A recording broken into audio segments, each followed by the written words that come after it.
Hey guys, how's it going? This is Watch, and in this video we're doing an ultimate smartwatch showdown. Here we're going to be taking a look at the top smartwatches that we've reviewed this year and see which one is best. In our lineup we have the Samsung Gear S, the Pebble Steel, the Moto 360, the Sony Smartwatch 3, and the LG G Watch R. So if you're interested in buying a smartwatch and you haven't yet, this is a perfect video for you. So let's go ahead and see which one is best. Now, in terms of overall physical dimensions and design, I think the LG G Watch R, Moto 360, Sony Smartwatch 3, and Pebble Steel are fairly in the same vicinity in terms of overall footprint and size.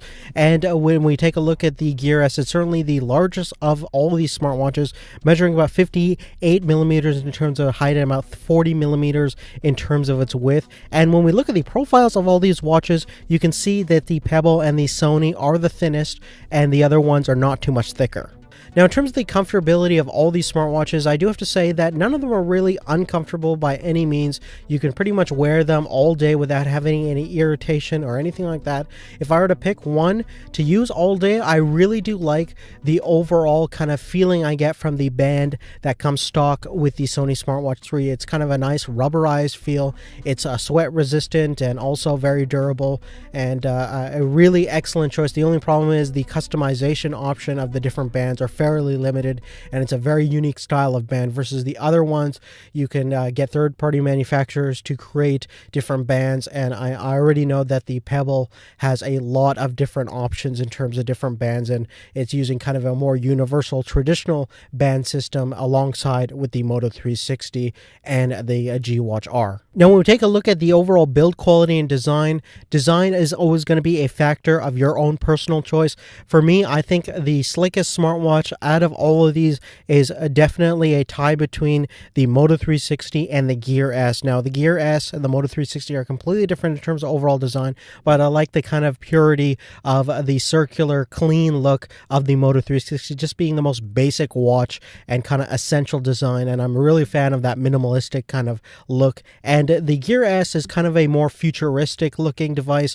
I love the curved screen. It's one of the most unique electronic mobile devices you're going to find out there. Definitely a unique experience using it, and that curved display definitely makes the usability and interface of it a lot more interactive and certainly more interesting to use. Now, the LG G Watch R is very similar to the Moto 360. It just has a more sportier look, a little bit more of a rugged kind of exterior. The Sony Smartwatch 3 is kind of a classic smartwatch design, being kind of more rectangular, along with the Pebble Steel, which also has a very similar design compared to the Sony. Now, in terms of build quality, pretty much all of these devices are made of a mixture between polycarbonate plastics and metal. The Samsung Gear S is the only one that's primarily made out of polycarbonate plastics, but it's still as well built as the other smartwatches. They're all water resistant and dust resistant, so you can pretty much take these in rainy weather or in kind of wet conditions or dusty conditions, and you shouldn't have any problems. Now, in terms of the control interface, the Sony, LG,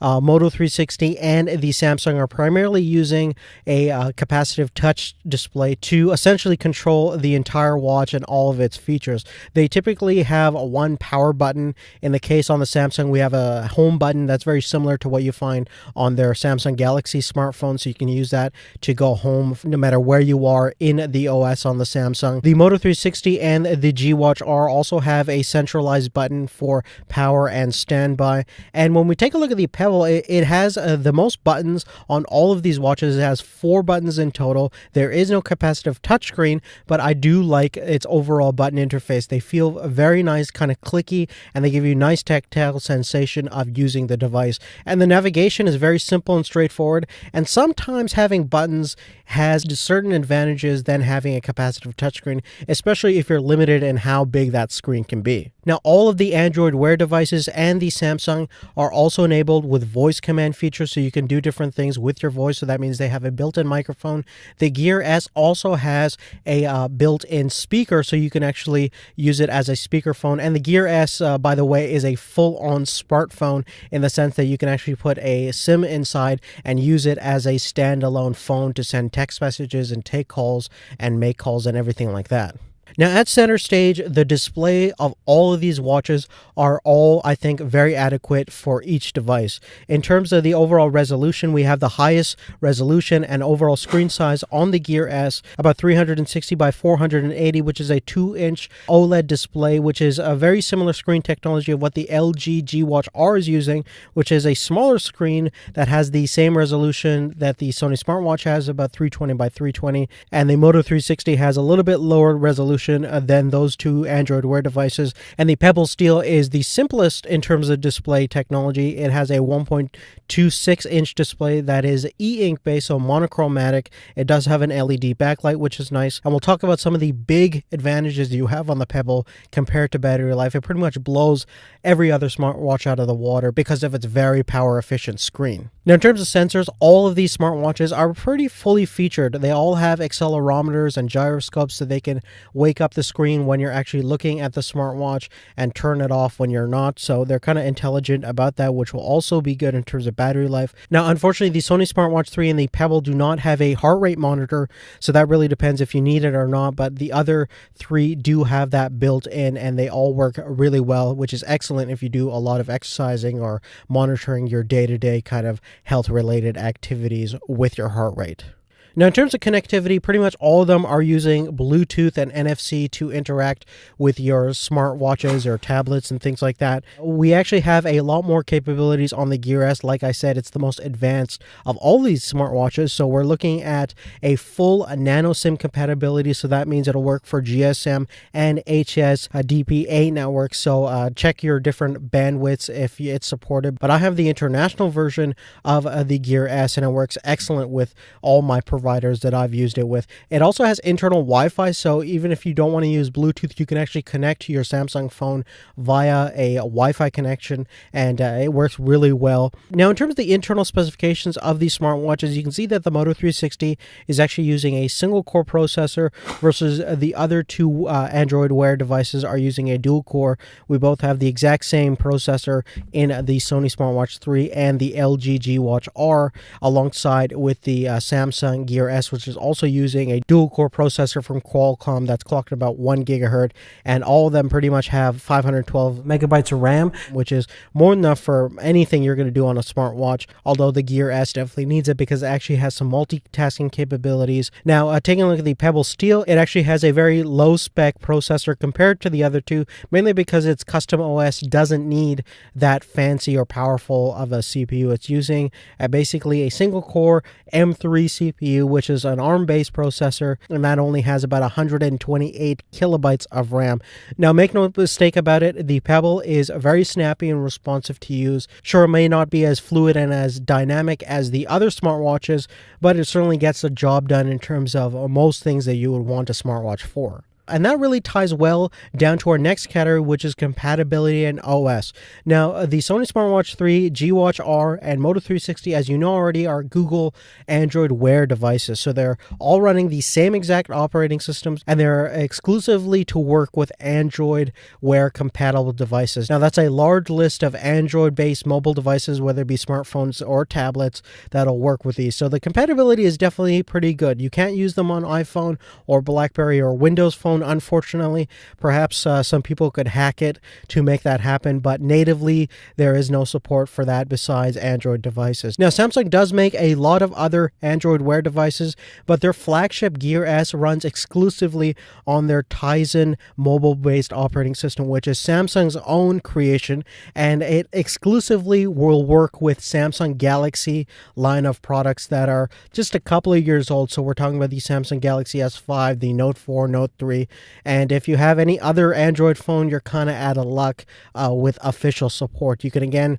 do some kind of trickery and hack it and root your device to kind of trick the Gear S to work with your phone, but natively it only works with Samsung based devices. Now, the OS is very fully featured. It can definitely have all the capabilities of what Google Android Wear has, and some more features that I really like as well, and it's very easy to use, very intuitive, and extremely customizable. Now, the best smartwatch in terms of compatibility hands down has to be the Pebble Steel. It works both with iOS and Android, no matter which phone you have. If you can run the Pebble app that's available on the Google Play Store or on the Apple Store, you're pretty much good to go and you can use the Pebble. So that's really the best option in terms of cross compatibility. And if you're ever going to buy a smartwatch and perhaps you're worried about, perhaps you're going to go to an Android platform or an Apple platform down the road, this smartwatch is the right choice for you. Now, if you were to ask me which OS is the best in terms of the overall wearable category, I would have to say universally the Android Wear is certainly the most developed right now because so many developers are on it and is using the Android-based platform. There's a lot of promise with it. Alongside with the Pebble, I think the whole architecture of how you set up the smartwatch is the easiest out of all of these.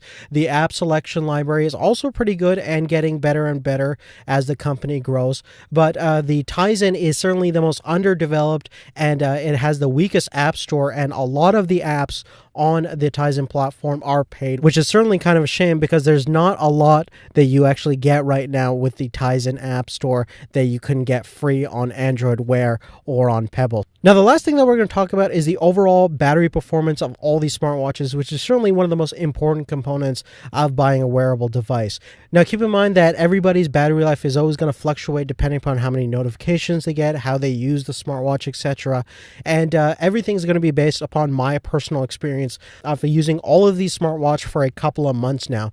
Now, we're going to rank between the worst to the best. Now, the worst definitely has to be the Moto 360, even though it doesn't have that smaller of a battery compared to everything else. The way it handles its battery management system is certainly weaker than the LG G Watch R and the Sony SmartWatch 3, which are pretty much using a little bit larger of a battery, about 410 milliamp hours on the LG and about 420 on the Sony. But basically, my experience of the Moto 360 is that it lasts anywhere between 12 to 15 hours.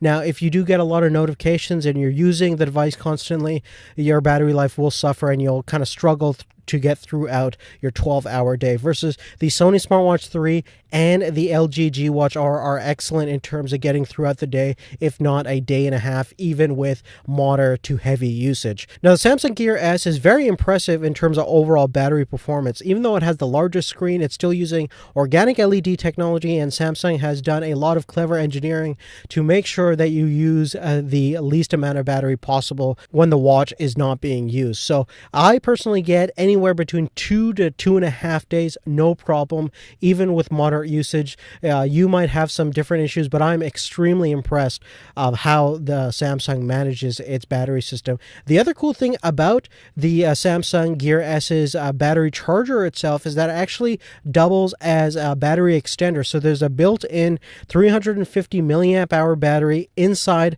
the actual charging dock itself, so you can use that to extend your battery and to keep you going throughout the day if you need it. Now, if you're going to pick a smartwatch solely on its battery performance, hands down the winner has to be the Pebble Steel. It basically gets anywhere between 5 to 7 days of battery life, even with moderate to heavy usage. It's basically using a very efficient e-ink display, which is definitely going to save you a lot in terms of battery life. Additionally, you don't really have to turn on the backlight too much because it could be backlit with any kind of ambient light source, so you can kind of glance at the watch and not turn on the LED backlight.